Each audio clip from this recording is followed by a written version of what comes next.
اور اسماعیل اور ادریس اور ذوالکفل کو بھی یاد کرو، یہ سب صبر کرنے والے تھے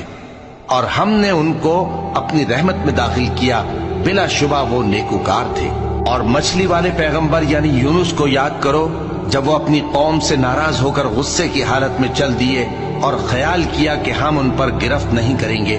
مگر پھر اندھیروں میں اللہ کو پکارنے لگے کہ تیرے سوا کوئی معبود نہیں، تو پاک ہے اور بے شک میں قصوروار ہوں۔ تو ہم نے ان کی دعا قبول کر لی اور ان کو غم سے نجات بخشی،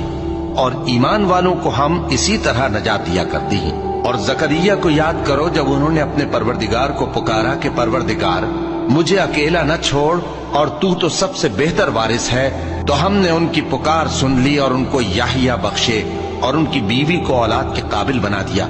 یہ لوگ لپک لپک کر نیکیاں کرتے اور ہمیں امید اور خوف سے پکارتے اور ہمارے آگے عاجزی کیا کرتے تھے۔ اور ان خاتون یعنی مریم کو بھی یاد کرو، جنہوں نے اپنی عفت کو محفوظ رکھا، تو ہم نے ان میں اپنی روح پھونک دی اور ان کو اور ان کے بیٹے کو اہل عالم کے لیے نشانی بنا دیا۔ لوگو، یہ تمہاری جماعت ایک ہی جماعت ہے اور میں تمہارا پروردگار ہوں، تو میری ہی عبادت کیا کرو۔ اور لوگ اپنے معاملے میں باہم متفرق ہو گئے، مگر آخر سب ہماری طرف رجوع کرنے والے ہیں۔ اب جو نیک کام کرے گا اور مومن بھی ہوگا تو اس کی کوشش رائے گا نہیں جائے گی، اور ہم اس کے لیے ثواب اعمال لکھ رہے ہیں۔ اور جس بستی والوں کو ہم نے ہلاک کر دیا، محال ہے کہ رجوع کریں، وہ واپس نہیں آئیں گے، یہاں تک کہ یاجوج اور ماجوج کھول دیے جائیں اور وہ ہر بلندی سے نیچے آ رہے ہوں، اور قیامت کا سچا وعدہ قریب آ جائے تو ناگہاں کافروں کی آنکھیں پھٹی کی پھٹی رہ جائیں اور کہنے لگیں کہ ہائے شامت، ہم اس حال سے غفلت میں رہے، بلکہ ہم خود ہی ظالم تھے۔ کافرو، اس روز تم اور جن کی تم اللہ کے سوا عبادت کرتے ہو دوزخ کا ایندھن ہوں گے اور تم سب اس میں داخل ہو کر رہو گے۔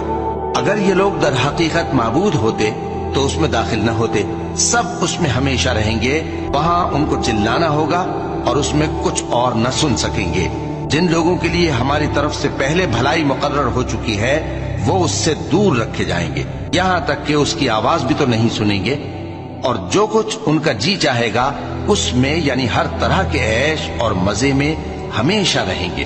ان کو اس دن کا بڑا بھاری خوف غمگین نہیں کرے گا، اور فرشتے ان کو لینے آئیں گے اور کہیں گے کہ یہی وہ دن ہے جس کا تم سے وعدہ کیا جاتا تھا، جس دن ہم آسمان کو اس طرح لپیٹ لیں گے جیسے خطوں کا تومار لپیٹ لیتے ہیں۔ جس طرح ہم نے کائنات کو پہلے پیدا کیا تھا اسی طرح دوبارہ پیدا کر دیں گے۔ یہ وعدہ ہے جس کا پورا کرنا لازم ہے۔ ہم ایسا